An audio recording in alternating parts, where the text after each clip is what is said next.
Hello, everyone, and welcome to the Common Good Data podcast. My name is Drew Reynolds. Friends, in this country, a dog or cat is killed in shelters every 90 seconds just because they don't have a safe place to call home. So, we're going to talk about that particular challenge today. And we've got a great guest to help us do that. That's Dr. Michelle Dunivan, who's the Senior Director of Insights and Analytics at Best Friends Animal Society, where she leads data strategy and analysis to advance animal welfare initiatives nationwide. With over 15 years of experience in research and analytics, Michelle drives Best Friends' efforts to establish the organization as a thought leader in data-driven animal life saving. She's also key architect of the Shelter Pet Data Alliance, which we're going to talk about in the episode, and really does, I think, amazing work at trying to draw connections across a whole industry, a whole kind of sector in the social sector, in that space of animal welfare, to really bridge data and thought at a national level to really drive this mission of making more and more shelters no-kill shelters. It's a fantastic conversation. I'm also excited to bring on a person who is in the animal welfare space to this podcast. I know a lot of the work that I have done and the organizations that I work with are more human serving, usually health, human services, nonprofit, education, et cetera. But the approach and process that Michelle takes is really incredible. It's like truly incredible the way that she describes the understanding data at a national level and kind of at a regional level, but then also using that to be able to make specific policy and practice changes at the local level to drive change in animal welfare. Fantastic conversation. Can't wait to explore that with you in this upcoming interview. But before we get to the interview, I also do want to draw to your attention that we have an awesome course on our website. And I think if you listen to this conversation today with Dr. Michelle Dunivan, I think you're going to find this course also to be really interesting. So it's a course that's online called Break the Starvation Cycle. And that course is available for free at commongooddata.com/courses. And it's going to help you to lead your organization with data in the same way that we talk about on the episode today, to really become data driven, have clarity on your mission and your purpose, to develop a sense of impact, and then in turn use that to drive funding. I think in the case of Best Friends, they have really strong clarity around that core mission of making more shelters no-kill shelters, and have developed processes to show impact on that at a national level and at scale, which I think is really incredible. And in turn have used that information and that approach that they've taken to drive the funding and resources for their organization. So if that process that we outline in our interview today is interesting to you, I encourage you to check out our website, commongooddata.com/courses, where you will find access to that Break the Starvation Cycle. I think it's a great way to kick off your 2026. So anyways, without further ado, we'll dive into our episode.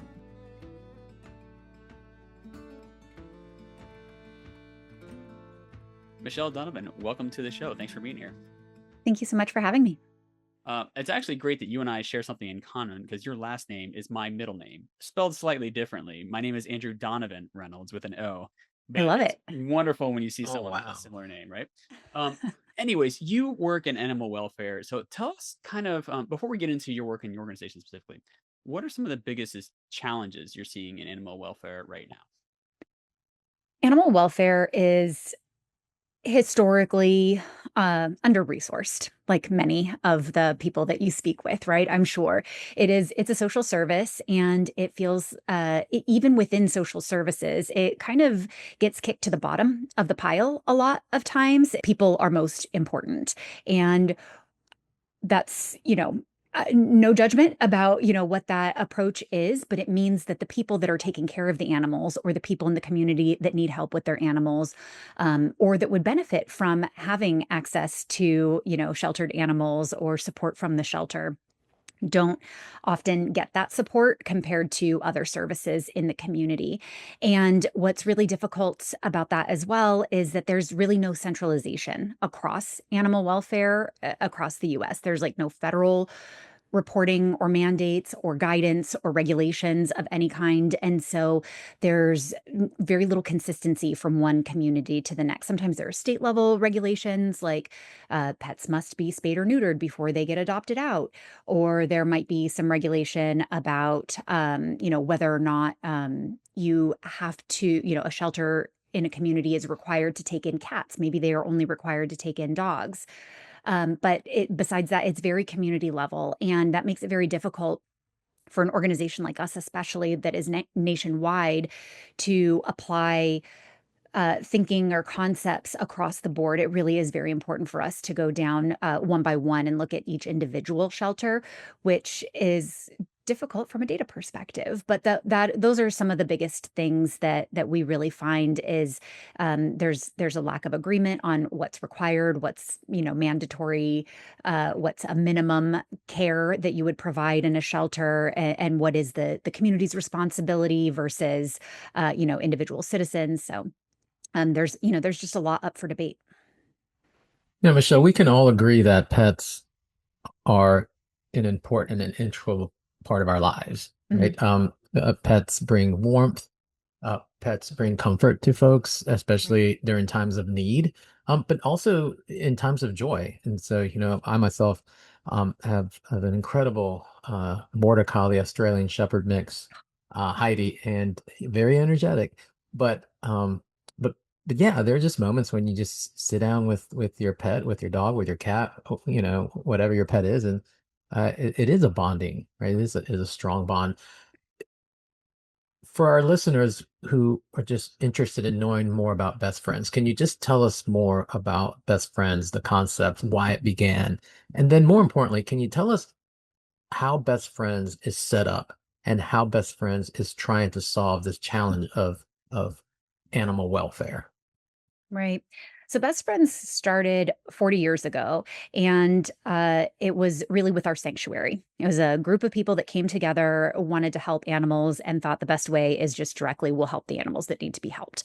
And so for a long time, it really did operate as a sanctuary, and it does still today. We have thousands of acres of land and help about 1,500 to 3,000 animals at any given time. And that really runs the gamut of horses, pigs, any kind of companion animal, because pigs are companion animals. We have chickens, we have pigeons, we have, just any, those are companion animals for a lot of people.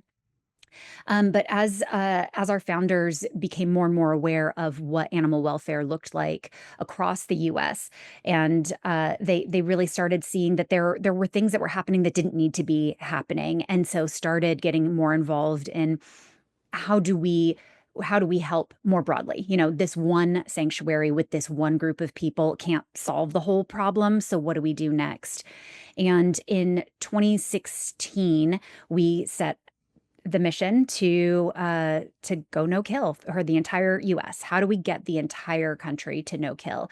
And we had a little pandemic in the middle that kind of it actually helped in some ways. We saw intake go down, and that was the biggest boon to life saving during that time, but it didn't last, and we've never seen it go back up to the levels it was pre-pandemic, but it really helped us to see that it was possible, right? Under the right circumstances, barring a pandemic, it can happen where you can see big changes. And so we've seen that steadily decrease over time.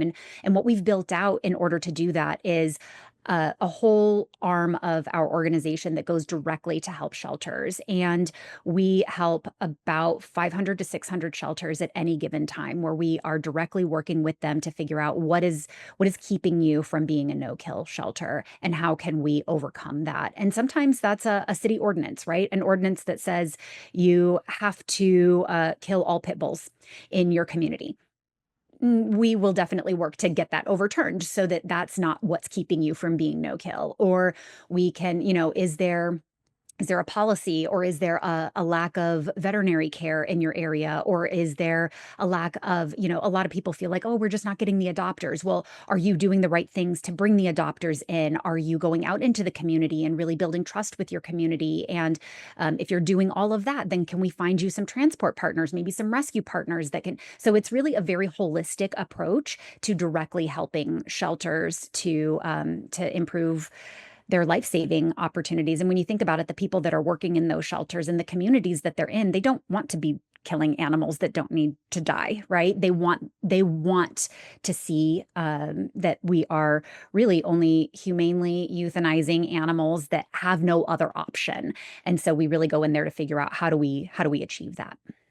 I love this. I know Drew's getting ready to ask a data-driven question, but as a social worker, I love how this macro, micro, meso perspective. It lays on top of each other, but then it's also mixed in.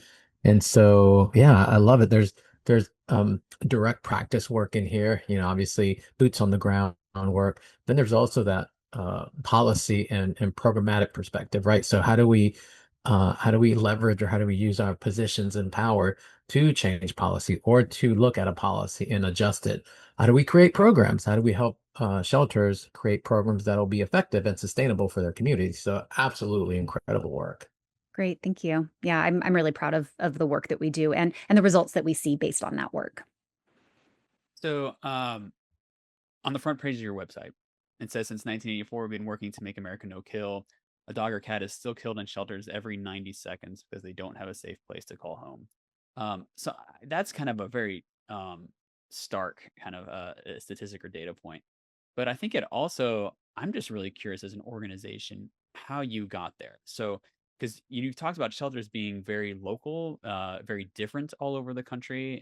It sounds like you're one of the only, maybe, or maybe of one of few national organizations doing animal welfare work.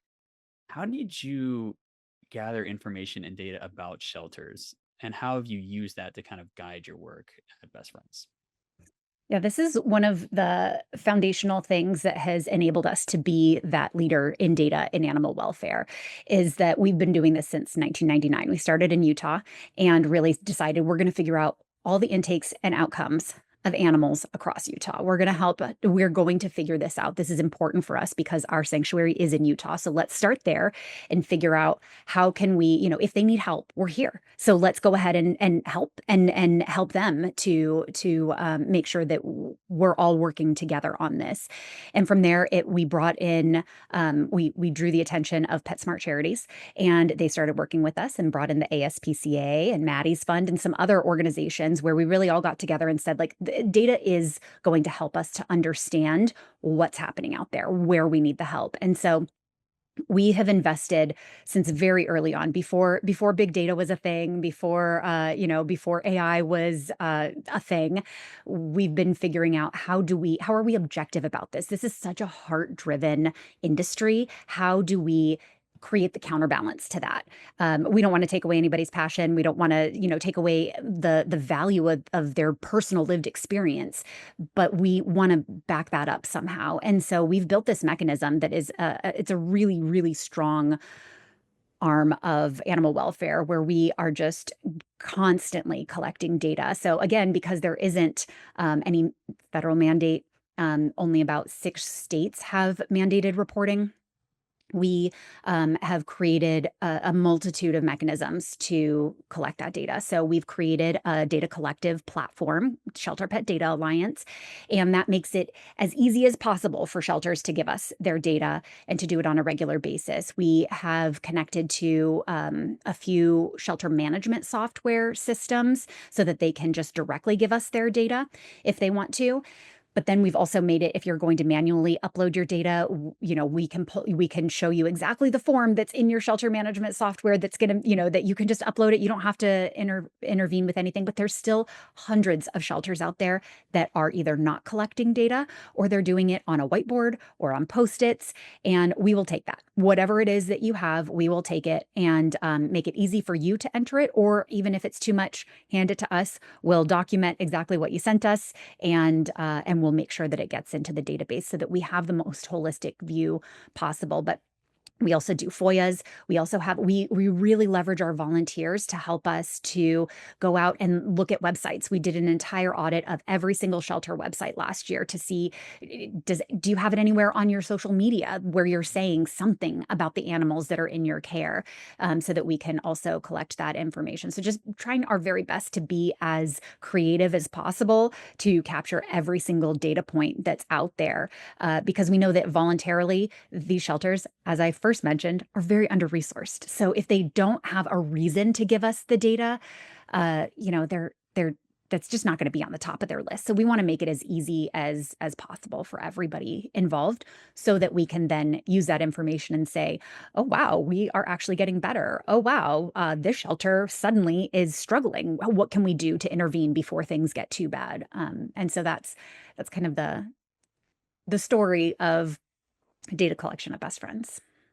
I know that Drew is a data guru, and he has so passionately and beautifully helped organizations use data to create a narrative to help the organization share a story. We here on this podcast love to hear about stories, and we love to hear success stories, right? More importantly, we'd love to hear how y'all utilize data to create that narrative for information, right? To provide access to individuals who don't know. So if you can share a story with us, a story that is something that is very pivotal but important for people to know and understand based on an experience with the utilization of data. Yeah, well, I want to give one kind of overview, but then I can give a something more specific as well. So one of the things that we do every single year is our national data set. And so we publish because we have the most comprehensive data set. We publish what is happening across the industry.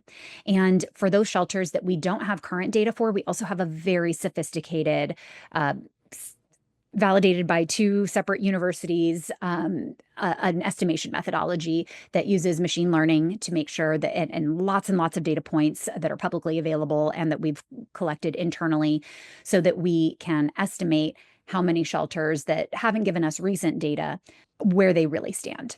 And that has enabled us to say, we're struggling now, or like we're doing really well.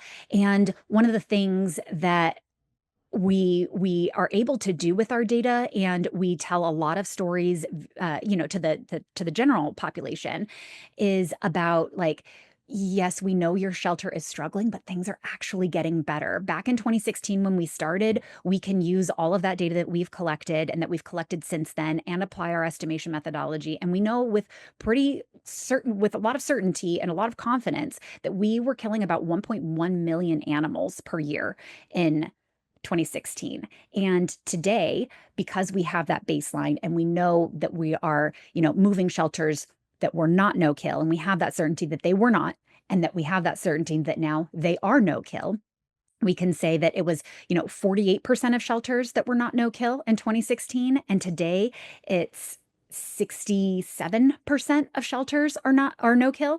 And so we're moving, there's a huge shift in just less than 10 years in the number of shelters. But then there's also moving from that 1.1 million animals killed, we're down to about 400,000. So that stat that you gave earlier, Drew, of like one every 90 seconds, that's true for the 400,000 that are remaining, but it's still so much less than it was before. So it really helps us to myth bust around like, oh, things are worse than they ever were before. You might be working harder than you ever were before, but it's working. It's paying off, right? And so that's something that we're really able to do with the data. But as far as individual stories, there's just so many powerful ones that come across just from people being able to know, especially shelters that had never tracked their data before and never looked at it, or they tracked it just so that they would know, if they needed to look at an individual animal, they wanted to be able to go back and look at that record. But us being able to use that more broadly and being able to say, okay, but at your shelter,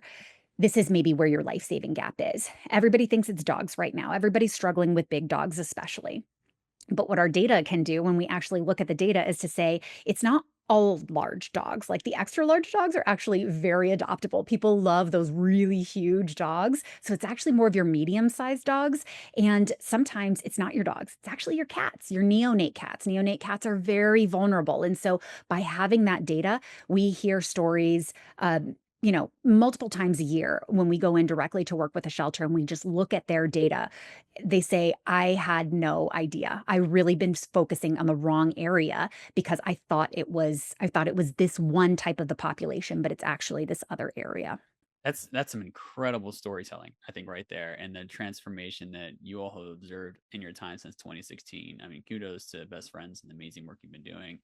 Uh, And to be clear, we're not doing it all, right? We are working yeah. with shelters. They are doing the hard work. But yes, absolutely. We are helping them. We are identifying them and working with them to achieve those goals. Yeah, and playing that role as somebody who can be a good data steward, but to also share best practices on how to reduce that number and kind of create a shared sense of goals across organizations. I mean, I think that's such a true story about so many institutions within the social sector, public or nonprofit or otherwise, where it's never just one organization doing something, but you're working towards this broader collective impact. And your organization is able to do that on a national level, and to be able to kind of be the person who can provide the data that provides that North Star for people to say, hey, this is what we're really working for in a really compelling and meaningful way. Um, but you collect data from a lot of different people. And my next question is really focusing on challenges you've experienced with data evaluation work, but I almost want to be even more specific and say, how did you get so many organizations to trust you and sharing that data and to invite you into that work? I mean, I can imagine if I was running a shelter and we had a challenge with animals, like we felt like our too many animals were dying in our shelter. We might feel, and that it could come out that there's negative press about that. It could come out that it reflects poorly in the organization. How did you build trust with those different shelters to be able to facilitate that data sharing work? That's a great question, and that's something that comes up all the time. One thing that Best Friends believes strongly, and we really live our values, is in the transparency aspect of data and these vulnerable populations, right? These animals all are vulnerable. Every single one that steps into a shelter is at risk. And we need to make sure that everybody who can help solve that problem has access to that information.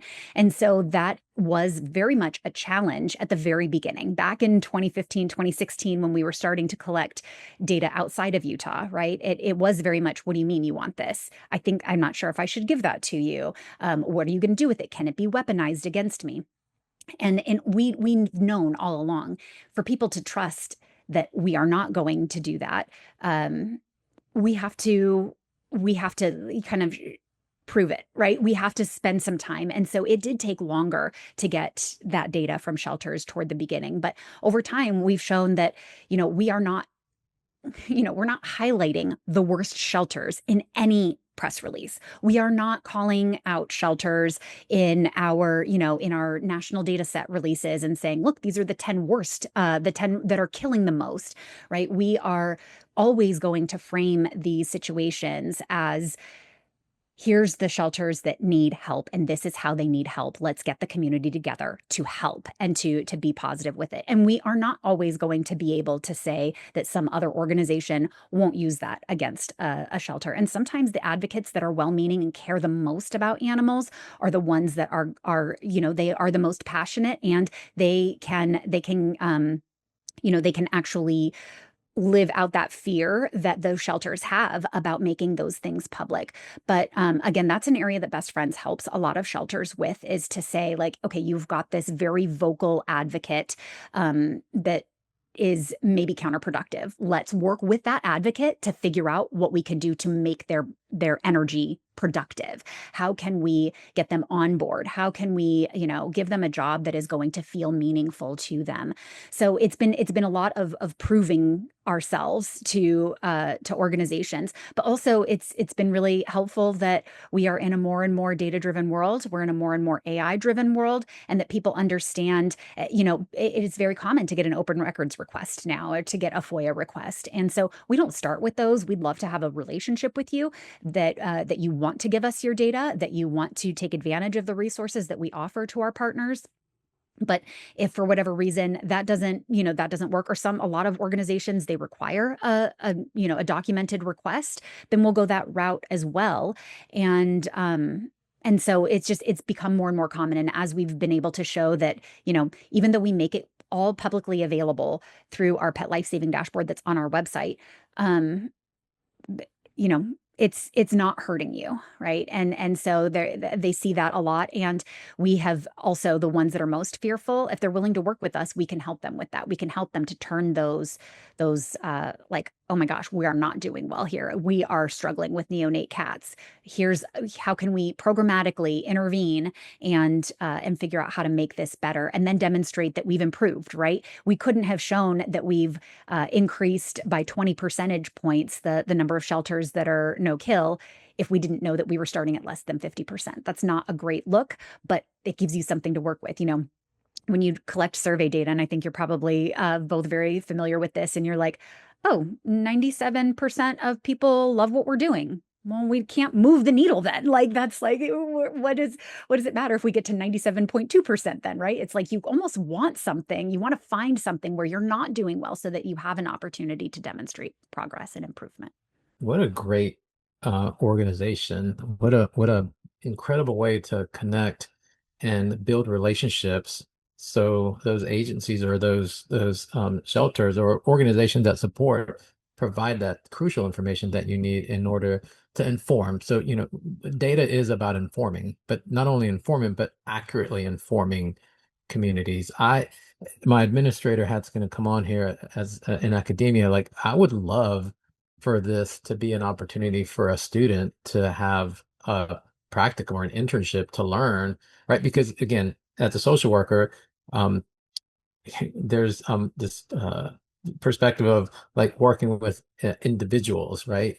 Like human beings, which yes, but you know, animals are such a huge part of individuals' lives, right? Companionship. I mean, decreasing with mental wellness needs that they need that individual may have, right? So there's just a lot of things that's just Drew knows me rapidly going through my head right now that it's going to explode of how this could be just a great opportunity for a student to learn. I'm just putting it out there. Anybody who's listening and is a student, maybe a nice reach out would be great here. Yeah, we do work with a lot of volunteers.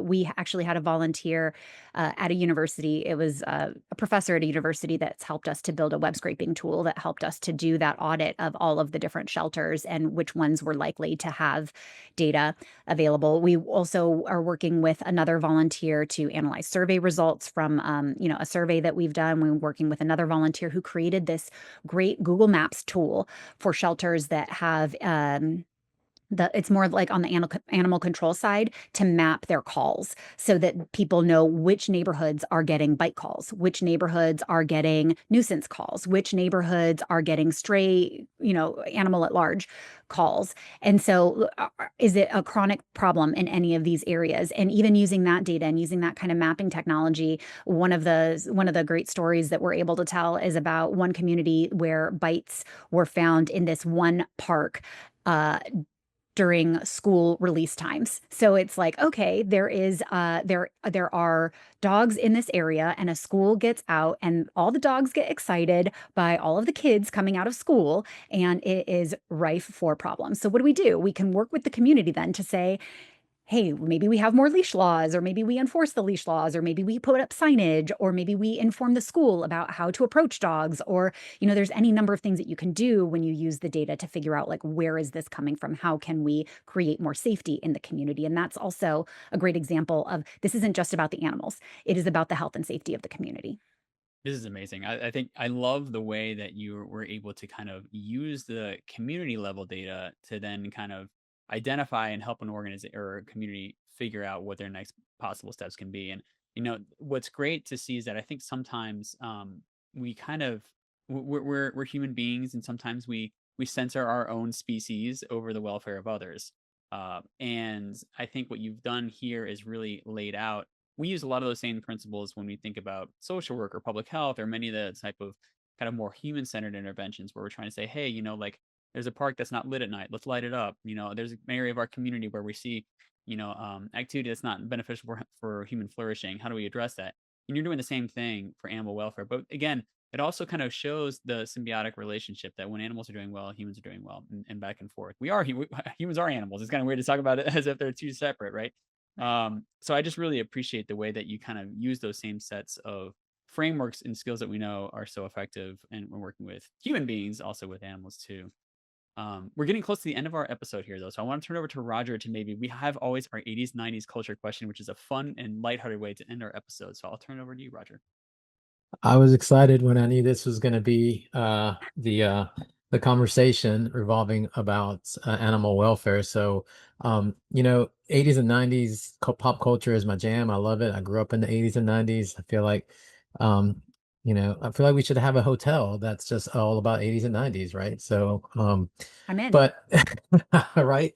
So the 80s and 90s were actually packed with a lot of cool animal movies or movies about animals, right? I mean, we could go the gamut here. We could list them for days. So many. So it's so many. So my question here, it revolves around 80 to 90 movies about animals. And I want to ask what it's going to be tough because there's so many, but what is one movie that just resonated with you, or just if you can remember when you were a child, or whenever you watched it, and you saw that movie and you were like, this is it, like this movie right here, it maybe it brought forth the waterworks, maybe it reminds you of a pet that you had, what have you. So again, we Beethoven is I remember that Yes, 101 yes. Dalmatians, Frank Classic. Lily, like Milo and Otis, Babe. But I'm gonna have to go with the classic, like the one that probably everybody is connected to in some way, shape, or form. Homeward Bound. Like, Ah, you took mine.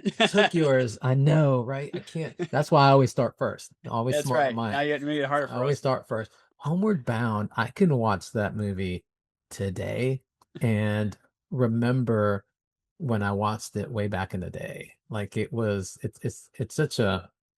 I mean, people can call it a cheesy, 80s, 90s movie or what have you, but there's just something about like friendship and family and community and being lost and trust and etc. I mean, I just keep going on and on, but that's gonna be my selection is Homeward Bound. And I know there's listeners out there who are probably like, oh my gosh, Homeward Bound. Yes.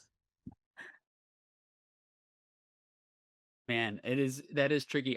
We probably watched Homeward Bound like on repeat in my house for like the longest time. And just absolutely love that movie like from start to finish. It's just so good.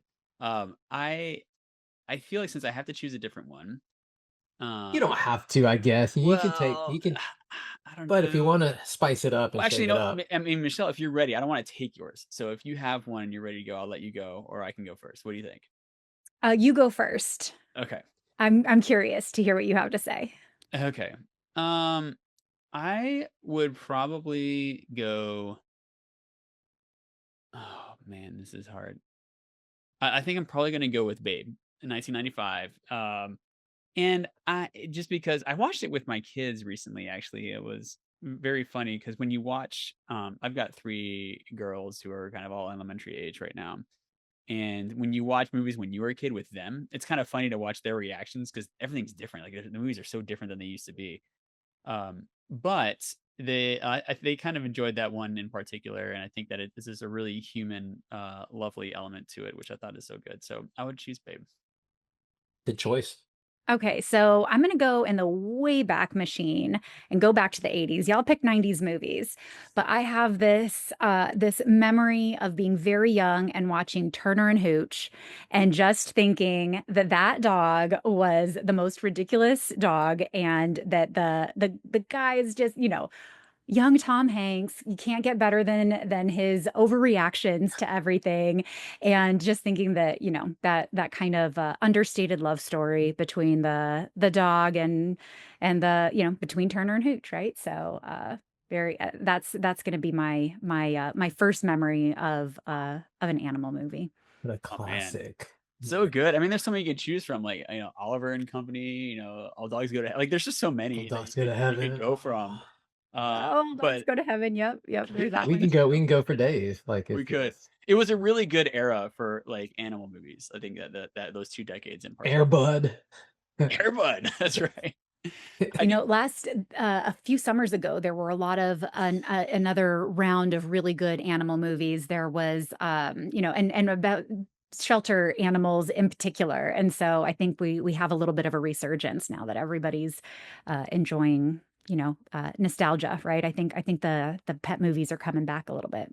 Excellent. Absolutely. Well, Michelle, thank you so much for joining us on the Common Good Data podcast today. If people want to learn more about you and Best Friends, where do they go? Absolutely. I am on LinkedIn. I'm on there every day, checking it out, seeing what's new out there. So please feel free to reach out to me on LinkedIn. And you can find more about Best Friends at bestfriends.org. Awesome. Well, we thank you so much for this conversation today. Thank you so much. It was fun.